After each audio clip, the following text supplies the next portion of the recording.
শোনো, কটা বাজে? এরপর বাজারে গেলে আর কিছু পাবি? স্বপ্নটা ভেঙে দিলি তো? আর বাস্তবে না হোক, স্বপ্নটা তো একটু হোক। 10:30।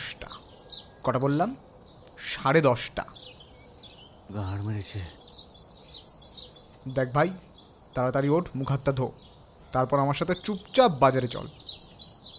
আর ও তো বাস স্ট্যান্ডে চলে এসেছে। ভাই ভাই, আজকে বাজারটা প্লিজ তুই করে নে। আমি অফিস থেকে আসার সময় কিছু একটা কিনে, সত্যি কিনে নিয়ে চলে আসবো। প্লিজ ভাই, প্লিজ প্লিজ। দেখ স্বরূপ, রোজ রোজ তোর এই এক নকশা কিন্তু আমার ভাল লাগে না। হয় তুই আজ বাজারে যাবি, আর না হলে কিন্তু তোকে আজকে ওই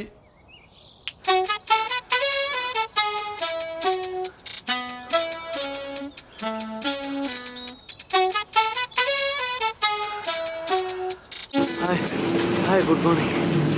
আজকে দেখি হ্যাঁ মর্নিং। বস এক গাড়া কাজ লেগে গেছে।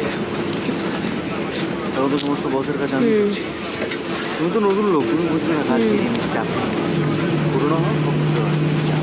ঠিক ঠিক। দাদা ভাড়াটা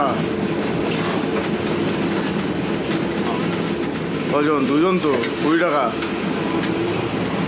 আরে আমি দিচ্ছি। আর আছে, 500 লোক তো আছে, 20 টাকা দিন। আর দাও। এই নিন, তুমি রাখো।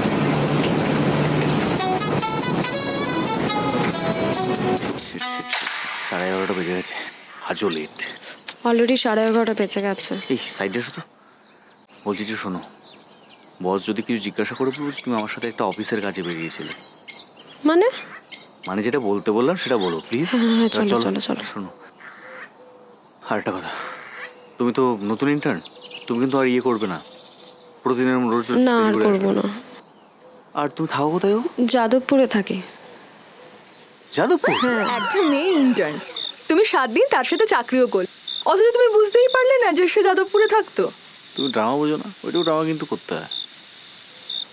তারপর বলছি আজকে ছুটির পরে কি তোমার কোনো কাজ আছে? মানে তোমার বয়ফ্রেন্ডের সাথে কোথাও বেরোনোর আছে? বয়ফ্রেন্ড? হ্যাঁ। আমার কোনো বয়ফ্রেন্ড নেই। মানে আমি জানতাম তোমার বয়ফ্রেন্ড নেই, জাস্ট আই ওয়াজ কিডিং, তোমার বয়ফ্রেন্ড নেই এমনি জিজ্ঞাসা করছিলাম।